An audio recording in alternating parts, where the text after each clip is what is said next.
Doctor Mehta classes के YouTube channel पर आपका सबका हार्दिक स्वागत है। आज हम जिस टॉपिक पे डिस्कशन कर रहे हैं वो आज का ऐसा टॉपिक है जो अभी जितने भी स्टूडेंट, चाहे वो फर्स्ट ग्रेड हो चाहे रिट हो, जिसमें कुछ नंबर से रह गए हैं, उनको ये निराशा हो रही है कि सर हम वापस पढ़ाई करना चाहते हैं, बोलो लेकिन पढ़ाई हो नहीं रही है। हम बुक्स लेके बैठते हैं लेकिन बिल्कुल इच्छा नहीं होती है पढ़ने की, तो लाजमी है निराशा होती है, पढ़ने की इच्छा भी नहीं होती है। क्लियर? तो इसी पे हम आज डिस्कस करने जा रहे हैं। तो स्टूडेंट जो है वो एक रहता है कि सर हेल्प कीजिए, कुछ हमें ऐसा मोटिवेट कीजिए जिससे हम पढ़ाई पे लग सकें।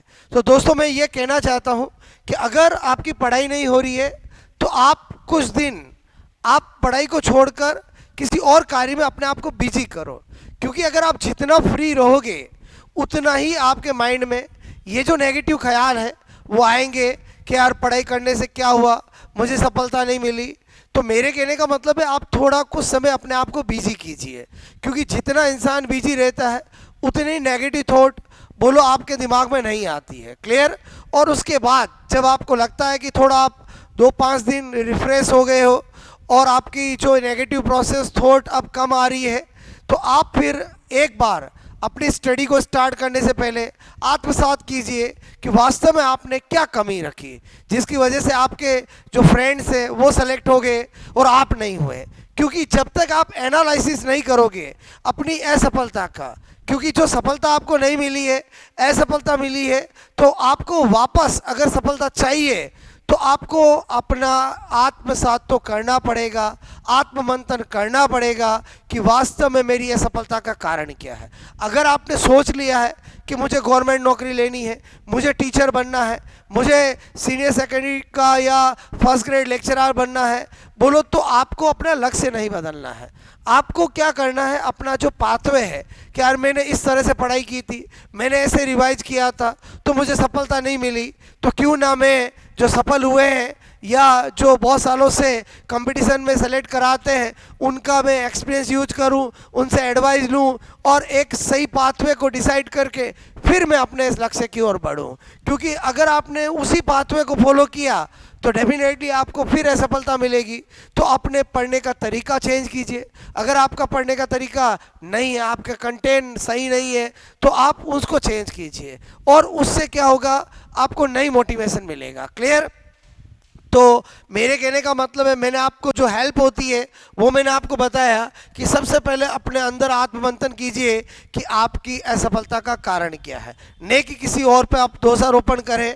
क्योंकि बोलो अगर आप खुद असफल हुए हैं तो उसके जिम्मेदार आप ही हैं।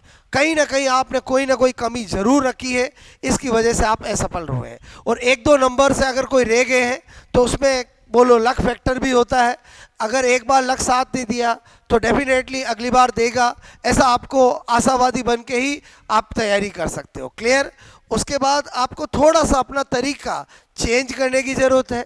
बहुत सी बार स्टूडेंट मैंने देखा है कि उनकी असफलता का कारण क्या होता है कि वो बोलो बहुत ज़्यादा किताबें, बहुत ज़्यादा नोट्स बोलो वो पढ़ते हैं, तो क्या होता है उनको एंड में कुछ भी याद नहीं होता है और जो ये गलत हो रही है वैसे स्ट्रेस में आ जाते हैं और एग्ज़ाम टाइम में बड़े ही हड़बड़ा जाते हैं और उनका स्कोर अच्छा नहीं हो पाता है। तो ऐसा मैंने बहुत सारे स्टूडेंट की असफलता का कारण देखा है, जो हमसे आके स्टूडेंट डिस्कस करते हैं कि मैंने सर बोलो बहुत सारी किताबें पढ़ी, बहुत सारे नोट्स पढ़े, एक ही सब्जेक्ट में मैंने उसका भी पढ़ा, उसका भी पढ़ा, उसका भी पढ़ा और एंड रिजल्ट में मुझे कुछ भी याद नहीं रहा और मैंने वहाँ इजी क्वेश्चन भी गलत कर दिए। तो एक तो अगर ये गलती आपने की हो और इससे आपको असफलता मिली हो तो ये तो आपको गलती बिल्कुल भी नहीं दोहरानी है। क्योंकि ऐसा कहा जाता है कि 4 किताबें पढ़ने से अच्छा है एक किताब पढ़े और उसको 4 बार पढ़े तो आपको सफलता मिलेगी। क्लियर? तो ये वाली आपको मिस्टेक नहीं करनी है। और उसके बाद आप अगर स्टडी कर रहे हो या करना चाहते हो तो पहले तो कूल माइंड से, क्योंकि कभी स्ट्रेस में आकर हाई स्टडी करके कभी भी आप कुछ गेन नहीं कर सकते हो। थोड़ा कूल रहो, और जो भी आप गेन कर रहे हो, अभी आपको पता है कि वैकेंसी आई नहीं है, 1-2 महीने में आना चालू होगी, तो अगर आप अभी से पढ़ाई चालू करना चाहते हो तो उससे थोड़ा कूल माइंड होकर और रिलैक्स होकर, और जो भी पढ़ो सोच समझ कर लॉजिक के साथ पढ़ो। रटने से कभी कोई चीज़ याद नहीं होती है। हमेशा मैंने ये देखा है कि जो स्टूडेंट कम हावर्स पढ़ते हैं लेकिन सोच समझ के पढ़ते हैं, बोलो रटने की जगह बोलो अंडरस्टैंडिंग पे ज़्यादा ध्यान देते हैं, उनको अच्छी सफलता मिलती है, अच्छी रैंक भी आती है। और जो स्टूडेंट रटने पे ही लगे रहते हैं, वो 10-10 12-12 घंटे पढ़ते हैं, फिर भी उनको सफलता नहीं मिलती है। क्लियर? तो आज के सेशन में मैं आपको यही बताना चाह रहा था कि अगर आपकी पढ़ाई नहीं हो रही है तो नाच भी है, ये सबके साथ होता है। जो भी असफल होते हैं वो कुछ डेज का ऐसा दौर होता है जिसमें आपके माइंड में ऐसे ख्याल आते हैं, तो उस फेज से आप जितना जल्दी निकल जाओ उतना अच्छा है, नहीं तो दूसरे बहुत आगे निकल जाएंगे और आप पीछे रह जाओगे। क्लियर? तो मैं यही कहना चाहता हूं दोस्तों, मंजिल अपनी जो है, लक्ष्य जो अपना है उसको मत बदलिए, बस उस पे पहुंचने का जो पाथवे आपने अभी तक डिसाइड किया था उसको बदलिए, पढ़ने के तरीकों बदलिए, फिर देखिए आपको मंजिल मिल भी जाएगी और आप उस मंजिल को पा भी लेंगे अच्छी रैंक के साथ। ओके, तो दोस्तों फिर मिलते हैं। मेरा काम यही है कि जो भी आपका कोई भी प्रॉब्लम मेरे स्टूडेंट मेरे से कभी बोलो करते हैं, तो मैं चाहता हूं कि एक जनरलाइज प्रॉब्लम है, इसको पूरे राजस्थान के स्टूडेंट को क्या पता मेरे का ये मोटिवेशन सुनकर अगर कोई सही डायरेक्शन में आ जाए और उसका बेनिफिट हो जाए। Okay, best of luck.